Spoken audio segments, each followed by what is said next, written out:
Fala pessoal, sejam bem-vindos à nossa nona aula do nosso curso de Ciência de Dados com Python para apostadores esportivos. Na aula de hoje a gente vai estudar seleção de dados em data frames.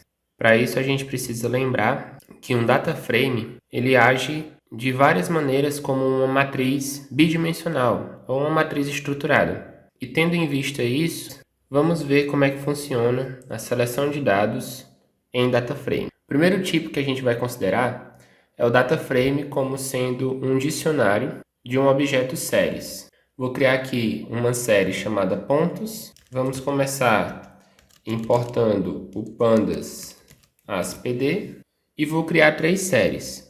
Uma série chamada pontos, uma série chamada saldo e uma série chamada jogos. Então, para isso, eu estou criando um data frame como um dicionário de um objeto séries. Então, eu tenho aqui, Arsenal 50, chave e valor, Manchester City 45, Newcastle 39, United 39, Tottenham 36. Aí coloquei aqui o saldo de gols de cada um dos times e coloquei a quantidade de jogos que eles fizeram. Vou criar um data frame a partir dessas séries e aqui eu estou colocando o título que eu quero na minha coluna. Aqui eu vou colocar os valores que eu quero na coluna. Título da coluna, valores da coluna, título e valores.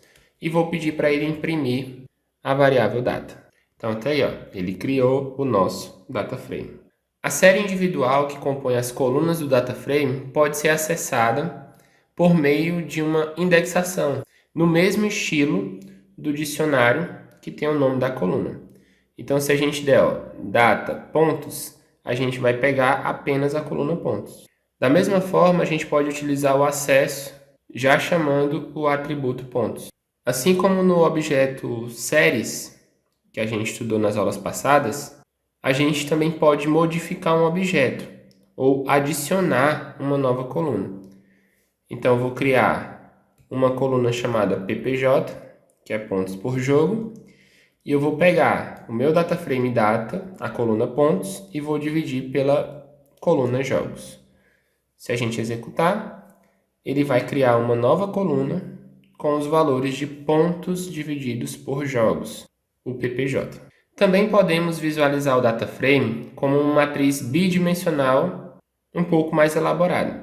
A gente pode também examinar os valores dos dados utilizando o atributo values, então ele vai apresentar para a gente só os valores. A gente pode utilizar alguns recursos de matrizes, como por exemplo, transpor os valores da nossa matriz. Então a gente vai ter um data frame transposto.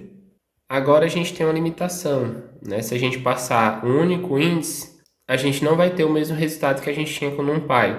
Aqui a gente vai estar pegando uma linha inteira. Então a gente está pegando a primeira linha inteira do data frame original. Se eu quiser acessar uma única coluna, né, como a gente já viu, a gente pode simplesmente chamar ela. E para a gente fazer a indexação, quando a gente está trabalhando com data frames, a gente precisa dos indexadores lock e ilock, que a gente viu na aula passada. Então, data ilock até a linha 3 e até a coluna 2.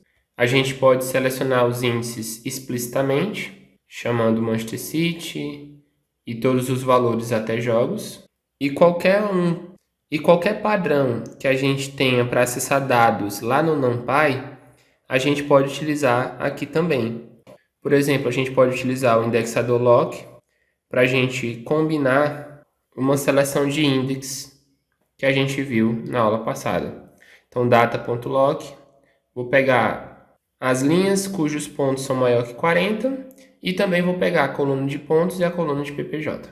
Então, tá aí. Ele pegou apenas os valores que estão dentro dos requisitos que a gente colocou.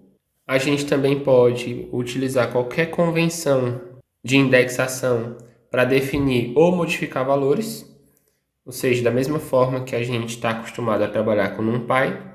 Então, aí ele vai pegar o elemento que está na linha 3, coluna 1, e vai substituir o valor por 90. Então, tá aí, o Manchester United. Ele está na linha 3, lembrando que começa na linha 0, 1, 2, 3. Os nomes dos times são os index. Então, o pontos é a coluna 0, o saldo de gols é a coluna 1. Então, ele colocou bem aqui o valor 90. A gente também tem algumas convenções extras para selecionar dados que podem ser bastante anterior. A gente pode, por exemplo, fazer o fatiamento das linhas, né? Então eu quero do index Arsenal até o index Newcastle. Eu posso colocar o número de linhas ao invés de colocar o index. E também posso selecionar valores específicos de uma determinada coluna. Data.ppj maior do que 2, ele vai pegar apenas os dados que são maiores do que 2. Então essas convenções, elas são bem semelhantes aos que a gente tem no NumPy e são bastante úteis quando a gente quer trabalhar com manipulação de dados em data frames. Então sugiro que vocês criem um outro data frame e testem maneiras de selecionar esses dados para que vocês adquiram uma fluência na seleção de dados utilizando o Pandas. Se gostou dessa aula, deixa um like. Se ficou alguma dúvida, escreve aqui nos comentários. Vou deixar a playlist desse curso, caso você tenha perdido alguma aula. E é isso. Agradeço a atenção de todos, um abraço e até a nossa próxima aula.